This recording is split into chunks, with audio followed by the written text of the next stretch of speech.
Shalom, shalom, giving honor and praise to the Most High, the Creator and the Maker of heaven and earth. My name is Yeshaya Israel, of the tribe of Dan of the nation of Israel. This presentation is brought to you in hopes, in my sincere intent, to help set truth back in the earth concerning the identity and the reality of the ancient Israelites. I was raised as an Israelite since I was 2 years old, over 30 years ago. And giving honor and praise unto the Most High is something I was taught to do on the Shabbat and other days of the week. When I do presentations, speeches, lectures, presentations, PowerPoints, Hebrew classes, it is to give honor and due respect unto the Most High, the Creator and the Maker of heaven and earth. I want to state that I am behind where I want to be as far as getting the amount of presentations out. So this is why I'm thankful to the Creator on account of being able to use the internet to get these kind of presentations out to the people. I do not charge for the presentations. However, I do have books that will be advertised at the end of this presentation for those who are interested. They are available on Amazon. What we are looking at right here is called Samaritan or Ancient Israel Astrakhan. The place called Samaria or Shomron in the Hebrew was located in the land of Ephraim. This is dated to the era prior to the 3rd century BCE. This is important because the northern kingdom of Israel fell to the Assyrians in the 8th century BCE, and the southern kingdom of Judah fell to the Babylonians in the 6th century BCE. Now, later on in the 6th century BCE and into the 5th century BCE, you had Israelites going back into the land. And as stated in my book, the Israelites that was taken into the Assyrian provinces in captivity. When Assyria fell to Babylon in the 7th century BCE, many Israelites were then also under the Babylonian hegemony. So this is something we just want to point out for edification purposes. Next slide. Thank you. The Shema, Ebed Irab Am. What you're looking at right here, brothers and sisters, is a golden object, bronze object perhaps, that was found by archaeologists. And the Hebrew that you see right here says the Shema, Ebed Yerab-Am. Yerab-Am was one of the kings of the northern tribes. Now, whether or not this was Jeroboam the first or Jeroboam the second, I'm unaware. But this is just something that has been found in archaeology that just confirms the existence of the Israelites in writing, external to the Bible. Next slide. Yisrael. Moses, wishing to secure his future hold over the people, gave them a novel form of worship opposed to all practiced by other men. They abstained from swine's flesh. That is to say, the Israelites abstained from swine's flesh. Quite different is their things divine. The Egyptians worship many animals or monstrous form. They call those profane who make representations of God in human shape or perishable materials. Now this is coming from the book of Tacitus, book 5, about the Jews. That is to say, the Iuda in Latin, basically speaking of the Judites or the Judean people, which were part of the Israelite people. So this is just something we want to point out, brothers and sisters. You have it to where the ancient Israelites was noted as having a novel form of worship opposed to all practiced by other men. Novel means new. Form of worship opposed to all practiced by other men. They, speaking of the Israelites, abstained from swine's flesh. Quite different is their, meaning the Israelites, about things divine. Then the historian goes on to say, the Egyptians worship many animals or monstrous form. So what we're looking at right here is that the Egyptians worshipped animals. The ancient Israelites, on the other hand, are noted for saying what? They call those profane who make representations of God in human shape or perishable materials. So the Israelites, if they would have been shown an image of something that was already made, like an image of an animal or a human, an Israelite would not say that's a representation of the Most High God. They will say that that is profane. So the Israelites' ways are different than the ways of the other nations. And when you go in the Bible, brothers and sisters, it speaks upon that in the book of Leviticus chapter 20, where the Most High said he severed the children of Israel that they may be his. So this is just something we want to point out for edification purposes. Next slide. Josephus in the matter with Moses' hand. But God persuaded him to be courageous on all occasions, and promised to be with him, and to assist him in words, when he was to persuade men, and in deeds, when he was to perform wonders. He bid him also to take a signal of the truth of what he said, by throwing his rod upon the ground, which when he had done, it crept along, and it became a serpent, and rolled itself round on its folds, and erected its head, as ready to revenge itself on such as should assault it, after which it became a rod again as it was before. After this, God bid Moses to put his hand into his bosom. He obeyed, and when he took it out, it was white, and in color like to chalk, but after it returned to its wonted color again. Brothers and sisters, this word here, wanted, means usual or accustomed. So if Moses' color was not accustomed or usual to be white and in color like to chalk, then what color was the man Moses? To say that Moses was a white man who became whiter doesn't hold much weight and doesn't really make much any sense. And this is perhaps the reason why, of all of the miraculous things that even Cecil B. DeMille's, starring Charlton Heston in a movie, The Ten Commandments, that is one of the miracles that was not done in making his hand turn white into its wanted color again. All right, so this is just something to be pointed out for edification purposes.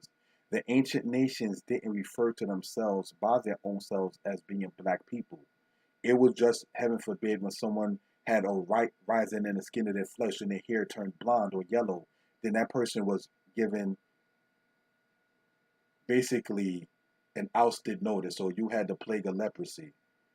The difference in the people was the white skin, not being black. So that just goes to show you that the people were already of color, or what you call black today. So this is something we want to point out for edification purposes. This is not racism. This is speaking about the aspect of what we read in the book of Josephus with logic. Next slide. Moses and Aaron according to Jews of Syria. Now what we're looking at right here, brothers and sisters, is a picture of Moses and Aaron. And this is supposed to be a representation of them. Notice the afro on a particular guy right here, as well as this guy right here. All right? And the armies of the Israelites with the drowned Egyptians in that particular regard. This is a painting that comes from the Dua Europus, all right, which dates back to the 3rd century BCE. All right? So this is just something, brothers and sisters, we want to point out for edification purposes. Next slide. David, king of Israel, in the Danite claim. In the Amarna records, EA 256, we see, say to Yan Hamu, my lord, message of Mutbaal, your servant. Mutbaal has fled. He has hidden Ayab. Just ask Benim Ima, just ask Dadua, just ask Yeshua. Dadua is David in Akkadian. Brothers and sisters, what we read right here on this side in the black letters here comes from the Amarna records. All right? Now, Dadua is David inside of the Akkadian. Many people will attribute Labiah inside of the Amarna records as being King Saul, but that will be discussed in another aspect. What we're looking at right here, as pointed out in the past, is Beit Dawid, which means house of David. All right, where you see the arrow at in that particular regard. Now, what you're looking where the arrow is right here, I want to pay close attention to this, because this is not highlighted, but I would like to sit there and show the arrow on this. All right?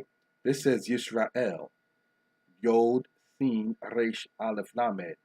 Now this right here altogether says Melech Yisrael.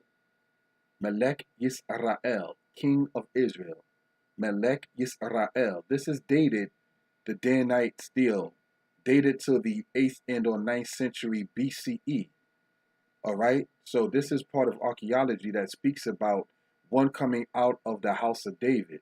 In order for David to have a house, that is to say descendants, that is evidence of the fact that David existed. For instance, I am evidence that my father existed. Nobody who has been in earshot of this has ever met my father. My father passed when I was 14. May he rest in peace. You understand? So looking at this in this particular regard, you have it to where this is speaking about the war between the Israelites and the Arameans. All right? Melech Yisrael, Beit Dawid. Children are evidence of their father's existence. Next slide. Josephus on the matter of David's complexion. Now, as soon as his father had sent for David, and he was come, he appeared to be of a yellow complexion, and of a sharp sight, and a comely person in other respects also. So what we're looking at right here, coming out of the book of Josephus, it says what? That David was of a yellow complexion. What people do you know, even today, that even will dare to refer to one another as yellow, high yellow, or so forth? Us, our people, so-called black people. When you look at the guy Ron from a different world, or even a rap star that was with NWA, and so forth and so on, his name in that group was called, correct me if I'm wrong, Yella.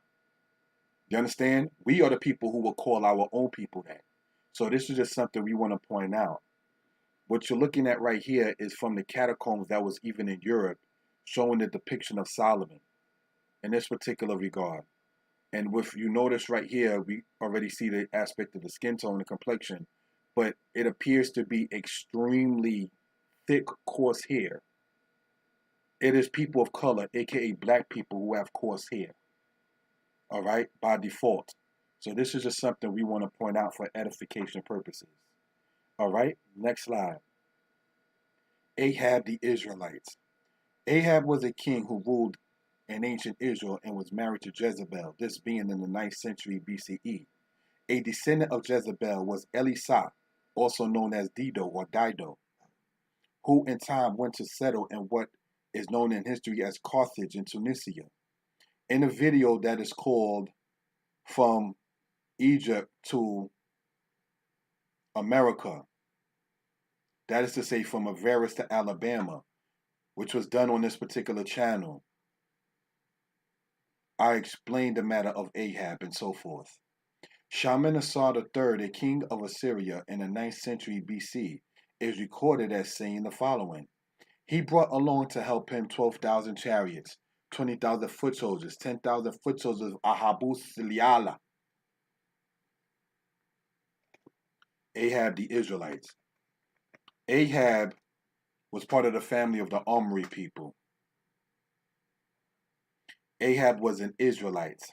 During the time of Ahab is when you read about the aspect of the prophet Elijah.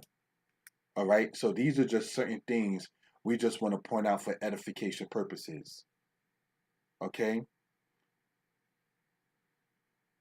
The new conscious community, if they would like to call themselves conscious community, is, and I say this in no disrespect, basically a bunch of people who don't study, who don't check information, who don't fact check things. They watch a YouTube video and then they run all over the place proclaiming what they saw inside of a video. And it's not to be haughty or belligerent or disrespectful. You can tell who studies when he or she speaks. Next slide. Misha and the Israelites. I am Misha, king of Moab, the Debonite. My father was king of Moab, Omri, king of Israel. He afflicted Moab many days, and his son succeeded him. And he said, I will oppress Moab. and the men of Gad occupied the land of Atarot and the king of Israel. So this is something, brothers and sisters, we want to point out. Brothers and sisters, when you find people saying, how can we as Israelites lay claim to what we're saying, and that Israel only existed since 1948, that is the person who does not have any kind of understanding of history. That is the person who's just trying to think on political aspects. The terminology in the word Israel doesn't even connect to any European language. So how can a European people rightfully claim to be the people of Israel?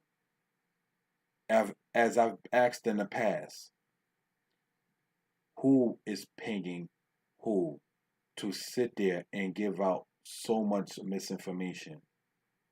But that's another subject. Mesha and the Israelites. Mesha was the king of Moab. Now, did this Moabite make up the aspect of Omri, king of Israel? No. You understand? During the era of Ahab's son, Jehoram, all right, you had it to where the Israelites lost control over the Moabites, because it says the Moabites rebelled against the Israelites. All right? So this is just something we want to point out for edification purposes. So when you read here, in the men of Gad occupied the land of Atarot. The land of Atarot is on the east side of the Jordan. All right? And the people of Gad obviously are the tribe of Gad, which is one of the 12 tribes of Israel. It is important, if you're laying claim to saying that you're an Israelite, that you get to know the information in the history. The history is out there. The information in archaeology does not show itself to not be. As it says in the book of Psalms, it says the truth shall come from the earth. So that's why I have no problem going into archaeology. It's not going to do nothing but confirm the truth anyway. Next slide. Ophir and the house of Israel. Also the ships of Hiram, which brought gold from Ophir, brought great quantities of almug wood and precious stones from Ophir. All right. Now, what this image that you see right here is coming from a book entitled The Phoenicians, and I'll put the citation and the source of the where you can get the book inside of the description. All right. But in there is where I get the quote that speaks about the ships of Hiram. Now, as far as bringing gold and wood and precious stones and so forth, brothers and sisters,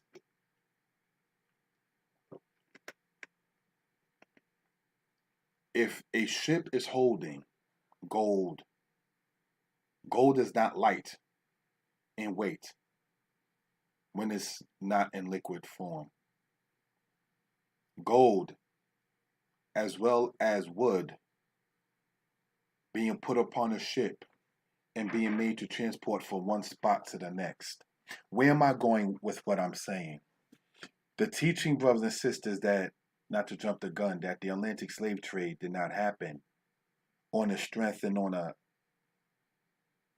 aspect of, well, the weight of it would have caused it to sunk and so forth and so on. There were ships, as noted here, that had wood and gold. You understand? The wood comes from trees. The weight of a branch, in most cases, can weigh more than a person. We're not talking about a twig. All right? So, brothers and sisters, this is something we want to point out for edification purposes. The average weight of a person, average, is 200 pounds or less. You understand? So with that being the case, if there were cannons on ships in the 16, 17, and 1800s, a cannon weighs more than a person. If you ever watched the movie Colombo, where they had cannons in the 1640s, the 17th century AD, it took about maybe 6 people to sit there and bring the cannon up to one spot. So obviously a cannon weighs more than a person. and there were ships that had several cannons upon them. When you watch, for instance, the Battle of Actium with the ships between Mark Antony and the ships of Augustus, they weighed more than a person. So this, brothers and sisters, is something we want to point out for edification purposes. And those ships did not sink due to the weight of the cannons. So let's go on to the next slide. Thank you. Shalmaneser III in the house of Israel. Jehu, a king of Israel, ruled, but was wicked. Here we see he is in a bad place. Next slide. This is from Shalmaneser III, the king of Assyria, as we've spoken of in the past. Joash and the Assyrian king Adad-Nirari. Joash, a king of Israel who ruled in the 8th century BCE, is recorded by Adad-Nirari, king of Assyria, as a tribute bearer. Joash was not a righteous king. So this is something, brothers and sisters, we just want to point out. When you read, brothers and sisters, as an Israelite, about these kings such as Joash, Amaziah, Uzziah, Yotam, Ahaz, Hezekiah, Manasseh, and so forth and so on, know who we're speaking of in history. There was a Joash in ancient Israel in the northern kingdom as well as one in the southern kingdom. Look these people up in archaeology and see what you can run into, and you'll be surprised. All right? Joash the Samaritan, that is to say of the northern kingdom, Ben-Hadad III of Damascus, Tyre, Sidon, Nergal, Eris, Handanu, conquest. The Rima Joash steal. 2 Kings 13, 1-5. So this is just something we want to point out for edification purposes. Dated to the era of 796 BC or BCE, which takes you back to the 8th century BCE. You understand, brothers and sisters? Next slide. The Assyrians and the Israelites. Now, brothers and sisters, this is something we want to point out for edification purposes. As I explained in another PowerPoint, when I showed the map saying from Egypt and Africa to Israel and Africa, then from Israel and Africa to Egypt and Africa, we have it to where there were Assyrian kings such as Ashurbanipal who conquered Egypt. You understand? The Assyrians did not look much different than the Egyptians. If you were to do the aspect of the complexion thing, the reason why you see lighter and lighter and lighter and lighter complexion people, let's say in Africa today, the northern part of Africa, is due to the mixing that happened with the Ptolemies and the Seleucids when they mixed with the Arabs, and then the Arabs that mixed in with the indigenous people that were inside of places such as Morocco, going all the way east as far as Egypt. So this is just something we want to point out. You understand? The ancient nations looked like this, as you can see inside of the painting, all right, where they were actually torturing the Israelites, all right?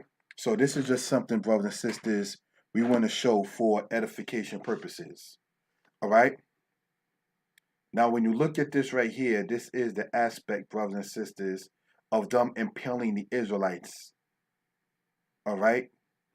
This is just something we want to show for edification purposes. Next slide. The Assyrians and the Israelites. Sennacherib of Assyria says, as for Hezekiah of Judah, 46 of his strong walled cities. Let's stop. If the conqueror is speaking about taking over 46 strong walled cities of the Israelites, that means that they more than likely had more than those 46 cities. And if they had more than that, 46 strong walled cities, that means the Israelites were not as primitive or in the dinosaur age as some may try to sit there and portray. Or the Israelites, they didn't have nothing, the Israelites this and the Israelites that. But the conqueror of the Israelites is saying that he took 46 strong walled cities from the Israelites. So to have 46 strong walled cities means that you obviously at one time was prospering. Let's look even at the aspect of what happened, brothers and sisters, with Tulsa, Oklahoma, what they call Black Wall Street. They had their schools, hospital, movie theater, all of that. and it was destroyed by a European or a white American mob of people in the early 1920s. You understand? They had banks and everything else. They were known for loaning money to other banks. And so, if slavery legally ended in 1865, and you have it to where from 1865 to the year 1900 is 35 years. And then from 35 years later on to you get to the era of 1920, 1921, that's 55, 56 years. Less than 60 years after black people was given legal aspect of being free, we already had a thriving community in Tulsa, Oklahoma. Oklahoma did not become a state until the year 1908. Okay, so this is just something we want to point out. So you already had black people doing certain things, but yet it was destroyed. So now when you look at black people in our state today in the hood and the ghetto and so forth and so on, it's like, oh, those N-word people don't have anything. But you have to look at our history to know that even in the Western Hemisphere, we did have something. All right? So this is something we want to point out for edification purposes. Next slide. Assyria and Babylon, Jeremiah chapter 50, verse 33 and 17. Israel is a scattered sheep, the lions have driven him away. First the king of Assyria hath devoured him, and last is Nebuchadnezzar, king of Babylon, had broken his bones. So what's going on right here? The Assyrians, starting with Tiglath-Pileser and others, were the ones who actually kidnapped and captured, you may say then, the children of Israel in the northern kingdom. And then, as we've shown over here, you had the aspect of Sennacherib, right? Speaking about Hezekiah, the king of Judah. So the Assyrians were becoming a big, strong presence in the world by the fall of the northern kingdom of Israel and toward the middle of the end of the southern kingdom of Judah.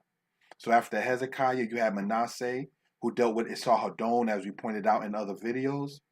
And then you have the aspect of what happened later on, Manasseh, Ammon, Josiah. During the era of Josiah, the king of Judah, is when the Babylonians defeated the Assyrians and what they call the Battle of Carchemish. All right, so this is just something we want to point out for edification purposes. So then after Babylon comes up as a power, you then seeing the southern kingdom of Judah under Jehoiakim and Jehoiachin, and then later on Zedekiah succumbing to the power of Babylon. So this is just something, as we're going to point out, that we just want to go in for edification purposes. Next slide. Jehoiachin and Nebuchadnezzar. All right, next slide. Jehoiachin, king of Judah. Nebuchadnezzar in the year 597 BCE took Judah captive. Ezekiel was among those taken into captivity. Daniel was among those taken into that captivity. Jehoiachin was 18 years old when he began to reign, and he reigned in Jerusalem 3 months, and his mother's name was Nehushta, the daughter of El-Natan of Jerusalem.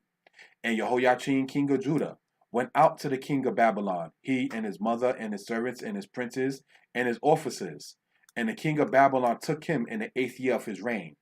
Now, I want to emphasize on a point concerning this. You have it to where, as we'll point out later, the Bible is showing that Jehoiachin became a captive to the king of Babylon. Later on, the Babylonians speak about Jehoiachin of Judah as their captive. What do I want to point out right here is, what in the world does Kemet or Egypt have to do with the affairs of Judah and Babylon? Because see, if you ask many people in the debate realm, they will try to sit there and say that everything was about Kemet and everything else was about Kemet. I've known of one person who tried to portray the idea that Nebuchadnezzar was a myth and never existed.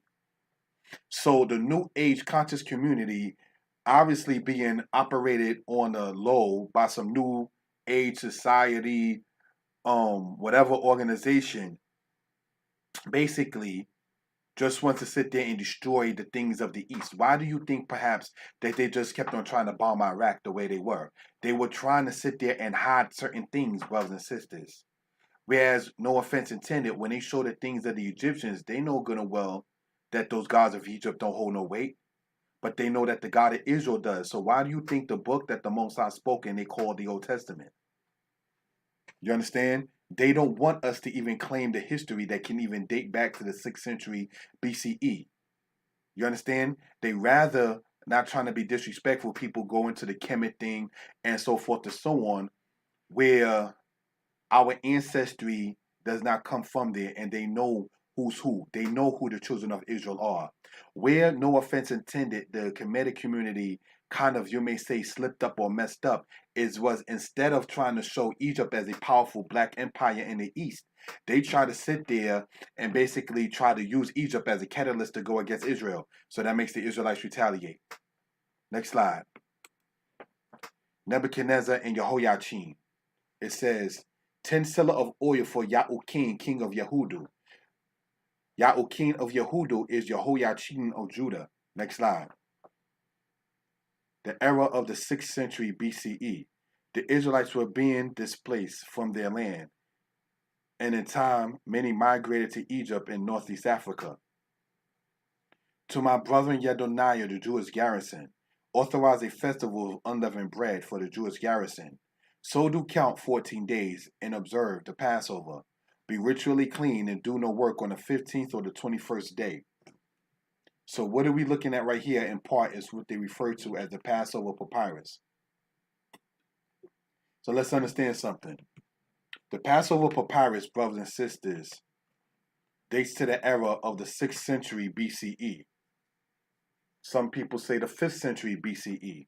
But one of the things we want to point out, brothers and sisters, is that it dates to the era before Herod, which was in the 1st century BCE and culminating and ending in the 1st century AD.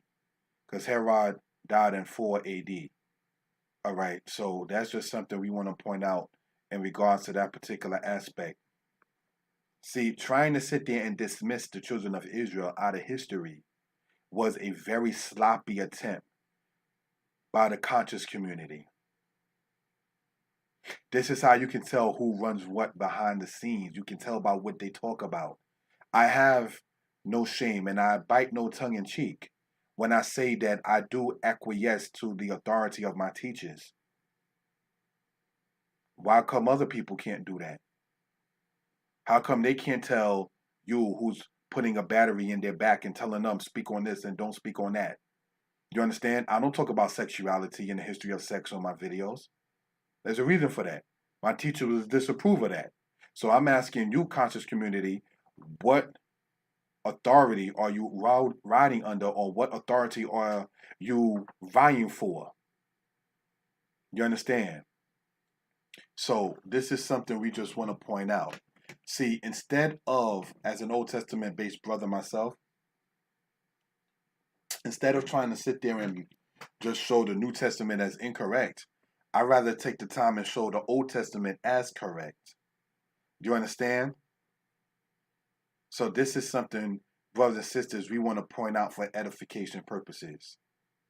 You will find when you begin to do teachings and lectures and so forth and so on, you're going to have those who like you. You're going to have those who pretend to like you. You're going to have those who hate on you. And then you're going to have those who don't even pretend that they're hating what you're doing. But regardless of that, you keep doing whatever you're doing as long as it's positive. You're not hurting nobody. You're not disrespecting nobody. You know, even presenting these kind of things, some people may say, oh, that seems racist. Can't prove that it's racist. Most of the books that I'm citing and getting my information from were co-authored. And I want to say that, co-authored by the European or the white man. All right? So that couldn't have been racism. It's the fact that a black people or a black person, and I say this in no disrespect, was not intended to study, to read. Remember, they made a song on YouTube, and I'm not going to say the exact words, but the song was read a book. Read a book. Read a bleeping book. Not a sports page, not a magazine, but a book. Bleep. But a book. Bleep. Do you understand? And that video got a lot of people to dislike it. But the person who created that cartoon was just trying to sit there and convey a positive message, even though the language, in order to get the point across, you have to know the language of the people. So that's why I personally, though I went with my daughter who's under the age of 15, You understand? To be listening to that, I do get the genre and the point of such a presentation. All right, because when you read a book, if you remember something like LeVar Burton on the show Reading Rainbow, that's something that's very important. You understand? I personally have a lot of respect for the actor LeVar Burton. You understand? To sit there and play a role such as he did in Roots as Kunta Kinte, and also play a black man that's educating little children, that's something that's very, very important. That's something that's very, very needed. All right? So let's go on to the next slide.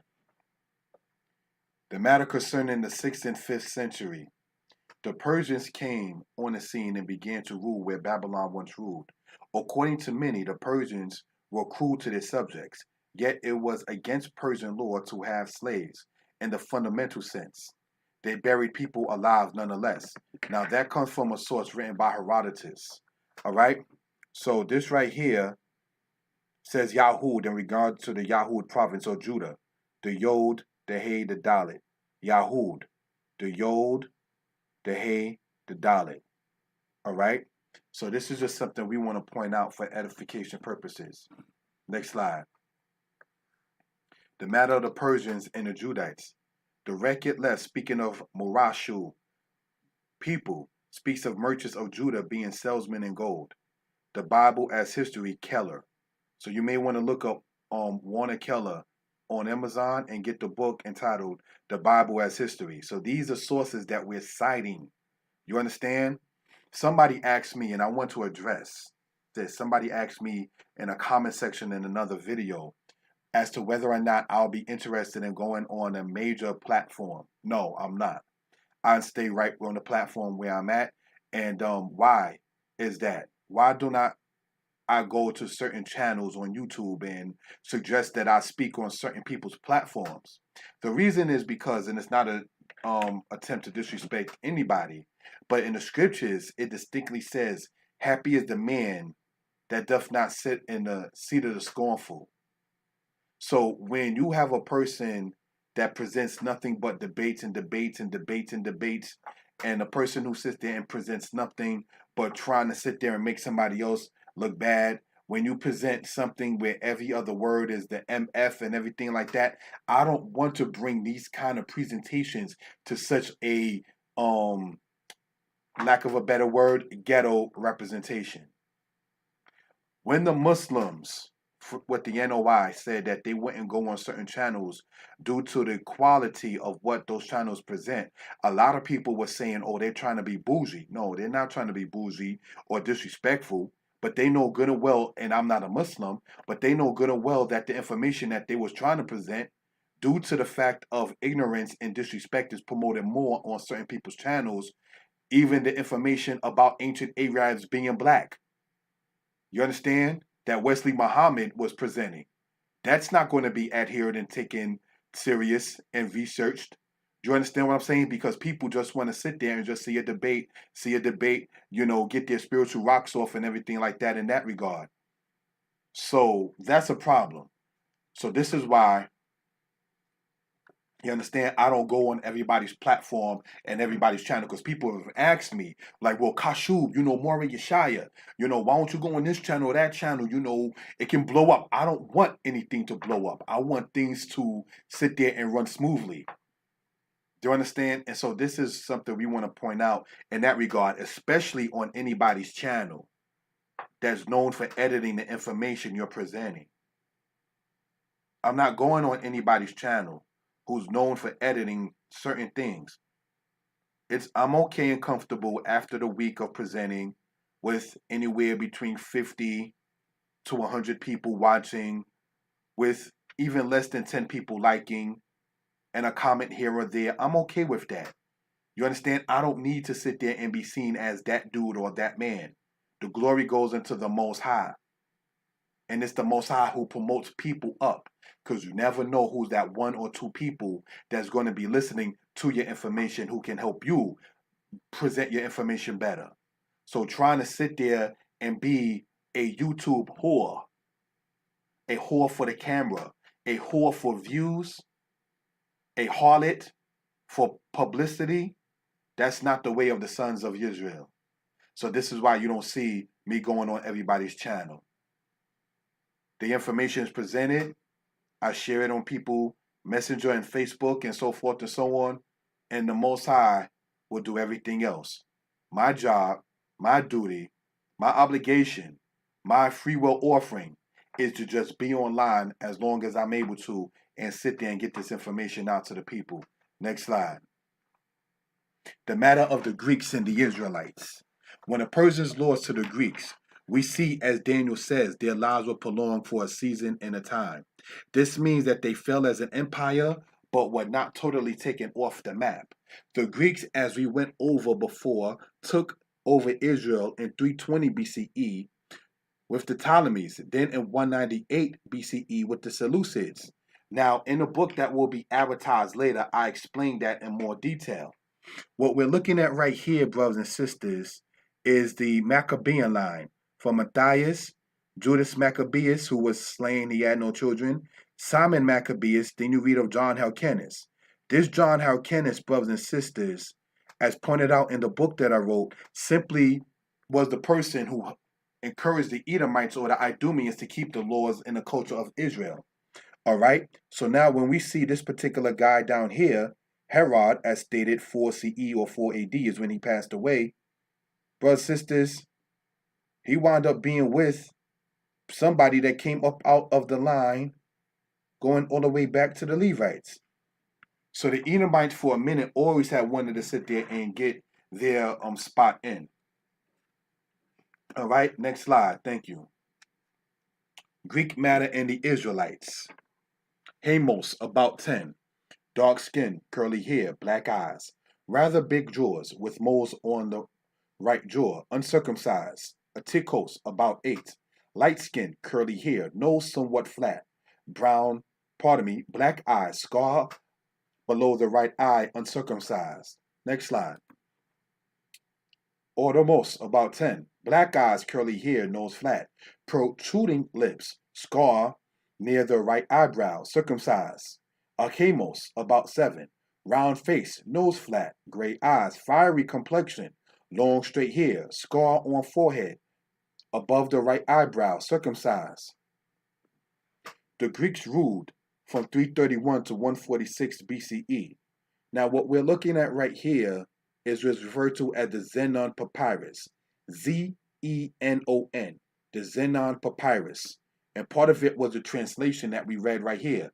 The Israelites that were living in Ptolemaic, or that is to say Egypt, that was ruled by the Ptolemies, were described as saying dark skin, curly hair, black eyes, rather big jaws, light skin, curly hair, nose somewhat flat, black eyes, scar below the right eye, uncircumcised, round face, nose flat, protruding lips. So it's not too hard to figure out how the Israelites looked inside of Ptolemy's Egypt. Next slide. From the era when the Ptolemies and the Seleucids were at odds, the Romans were coming up, and then they took over. So this is something we want to point out, brothers and sisters, for edification purposes. Herod was the son of Antipater, who was friends with Pompey. The successor of Pompey was Julius Caesar, who was friends with Herod. When Julius Caesar died, Herod became friends with Augustus. Augustus was Octavian, who defeated Antony in the Battle of Actium. So, as you may be able to see, let's scroll back up, right? You see how we spoke about the Assyrian king Adad-Nirari, and he spoke about the Israelite king Joash. Now let's go back to where we were at. Syrians and the Israelites, Babylon and the Israelites, all right? Persia and the Israelites, Greeks and the Israelites. Okay, now we get to this right here. When Herod, remember in the situation we spoke about before, right? If you see this right here with Herod, he married into the house of the Levites. Okay, so what are we pointing out, brothers and sisters, is this. Herod was the son of Antipater, who was friends with Pompey. brothers and sisters, I want to ask a question today of the conscious community who always promote Egypt or Kemet, as they say, as the litmus of all things. Why is it that the European man was comfortable in Egypt but not comfortable in ancient Israel? I ask again, why is it that Tacitus, the Roman historian, spoke against Israel by even at one point saying the ways of the Israelites or the Iuda or the Jews is boring? Why didn't they find Egypt boring? It's because the same idols that the ancient Egyptians worshiped and the same practices the ancient Egyptians had was very comfortable with the Greeks and the Romans. The Egyptians were okay wrestling naked, like the ancient Greeks were. They just took art in the masculine body, not the house of Israel. You understand? So this is something, brothers and sisters, we want to point out for edification purposes. All right? Let's go on, if we will, into this particular subject. Herod, king of the Jews, king of Judea, Samaria, Idumea, Galilee, Perea, Etruria, and Trachonitis. All right? 37 BC to 4 BC. It actually should be 4 AD or 4 CE. But getting back into this particular regard right here, you have Herod, then Herod, Antipas, Archelaus. I want to focus on this right here. All right? Because this right here is where the Israelites was at, where Archelaus ruled, as we pointed out in the past. Next slide. The later Roman leaders and the Israelites. Pompey. Then in time, we get to Caligula, who was killed in 41 AD or CE. The Levites actually was willing to fight him. Now, Caligula wanted his image inside of the temple, and the Israelites were not fond of that idea. The Israelites would rather fight them as opposed to having them rule and have their image inside of the temple. Claudius was friends with Agrippa the Edomite. Thus we see why the records say Rome is Edom as alliances. Nero sent Vespasian to attack Israel. Now I want to emphasize on this part right here, brothers and sisters. When it says Claudius was friends with Agrippa the Edomite, why does that become important? Claudius was the successor of Caligula. All right, after Claudius, you have Nero, and after Nero, you have Vespasian, and after Vespasian, you have Titus, and after Titus, you have Domitian. Now, this gentleman that you see right here inside the coin is a picture of Vespasian, which is the father of Titus. All right, Titus died in 81 AD or CE. All right, so we're reading Judah or Judea Capta, the captive of Judah. So you see them memorializing them taking over the tribe of Judah. Brothers and sisters, how do you have coins that were minted by the Roman Empire speaking about taking over Judah if Judah and the Israelites did not exist in history? This is why we call this one here Israelites in archaeology, brothers and sisters. Look this information up. This is not something we're just making up. All right, next slide. The Roman leaders and the Israelites. The later Roman leaders and the Israelites. Titus, according to scholars, wanted in his heart to dissolve the religion of the Jews. Now, when we say religion, you know we're talking about their terminology, which we understand as culture. All right? He wanted to dissolve the religion of the Iuda or the people of Judah. This is how you know that the European Jews are not the true house of Israel, because they are not trying to sit there and go against. Brothers and sisters, they are not trying to sit there and go against. Brothers and sisters, they are not trying to sit there and go against the Vatican. This right here, brothers and sisters, is created by Domitian called the Arch of Titus. The conscious community want to say this is Greeks. They don't know what they're talking about. All right, this is located actually in Rome, where they memorialize taking the artifacts such as the menorah that you see here, the altar and horns and so forth that you see there into Rome. This is why it's generally understood that the people took the stuff into the Vatican. The European been taking things from the black people for decades and millennia, centuries that led into millennia. You understand what I'm saying? From the golden stool of the Ashanti, and prior to that, you got the situation here when they're taking the candlestick out the temple into their organizations and into their aspects. According to Durant, from Judea came YHWH, an uncompromising God who wanted obedience from his servants. As we pointed out in the past, homosexuality was a death penalty in the nation of Israel. The fact that Rome was okay with homosexuality shows you that the culture of the Israelites and the culture of the Romans is different. If you were a homosexual in the Roman Empire, there was no law for you among the Roman Senate and anything else to sit there and be put to death. But among the ancient house of Israel, when the down low men, the homosexuals themselves, came out the closet and exposed themselves, like in the time of Rehoboam and so forth and so on, they were actually later on by Asa slain and put to death. So this is something we want to point out for edification purposes. The later Roman emperors and the Israelites. After Titus attempted to destroy Israel, he went to Rome and took some 700 men of Israel as his triumph. Israelites were fed to lions for Domitian's birthday by Titus. Domitian and later on Nerva made circumcision illegal for the Israelites. Now, one of the reasons why we are, in certain cases, neglectful, or to be quite candid, do not deal with the New Testament, why we neglect it, why we don't deal with it, is because of this part right here. And this is no disrespect intended. We've already discussed this with many brothers and sisters who are deemed themselves as messianic. But here we see in 1 Corinthians chapter 7 this. Is any man called being circumcised? Let him not become uncircumcised. Is any called in uncircumcision? Let him not be circumcised. Circumcision is nothing, and uncircumcision is nothing, but the keeping of the commandments of God. So when you say circumcision is nothing, and uncircumcision is nothing, in the time of Paul said to have been put to death or died in 67 AD.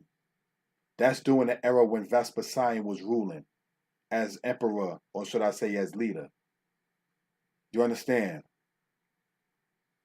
So when you have Vespasian's son Domitian saying, well, circumcision is now banned, what is Paul trying to portray concerning circumcision? Oh, it's nothing. Is any man called being circumcised, let him not become uncircumcised. Is any called in uncircumcision, let him not be circumcised. Now that's the issue that us as Old Testament Israelites have an issue with for several reasons. In the Old Testament culture, the Israelites were not permitted to remain in the land of Canaan uncircumcised. So this is why you find Joshua circumcising the men in Joshua chapter 5. All right? That's important in the culture of Israel. The aspect of circumcision. There's a thing called spegma. It's like a nasty thing, if you will, that comes in many males who are uncircumcised. So it's for health reasons too, as far as the aspect of circumcision. All right?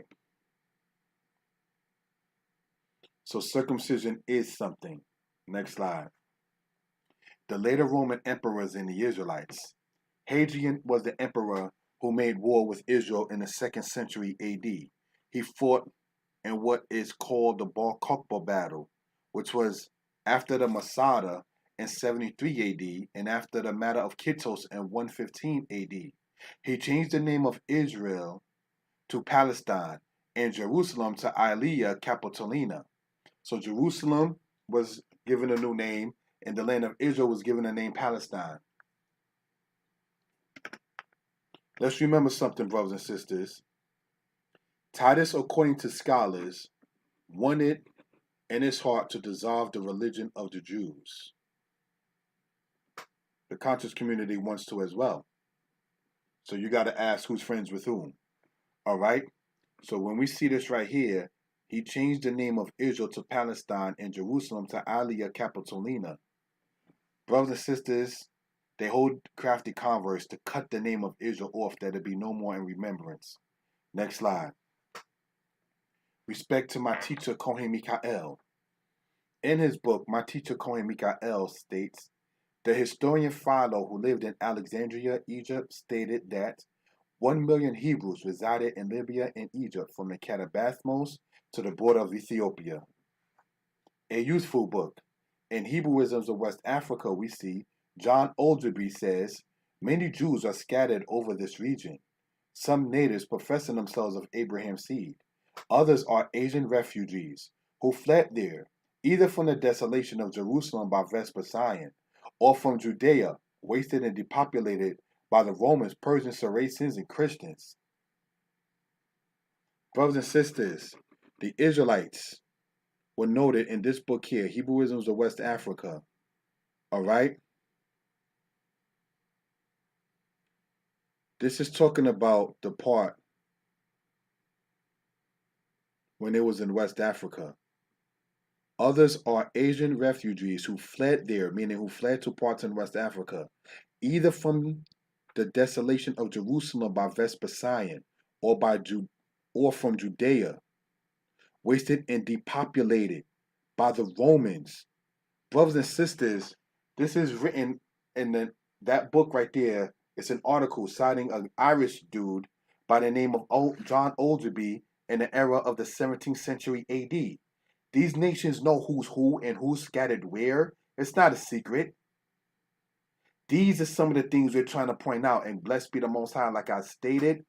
As long as the brother has breath, life, and a place for internet use, and the internet is working, this work will not slow down. It will continue. Next slide. The Israelites, afterward in brief. As pointed out, the Israelites scattered to different places on their own volition. We are not saying that there are no Israelites in the continent of Africa or Asia or Europe. However, this presentation is more so focused on those who are scattered to Western Africa, then brought to the Americas. The Israelites will rise up, and it will be by the Spirit of the Most High. Shalom. Books on Amazon. Subscribe to the channel. These are the books that are available on Amazon. Deuteronomy 28:15-68. Or you could just type in Yeshua Israel on Amazon and you'll see the books that come up. Also, Did the Torah come from the culture of Tameri? This book as well as this book, they're both available, brothers and sisters, on Amazon. Each of them costing $20. If one wants an autographed copy, it's not a problem. I can be contacted at 908-587-4841. Giving honor and due respect to the Most High, the Creator and the Maker of heaven and earth. Shalom.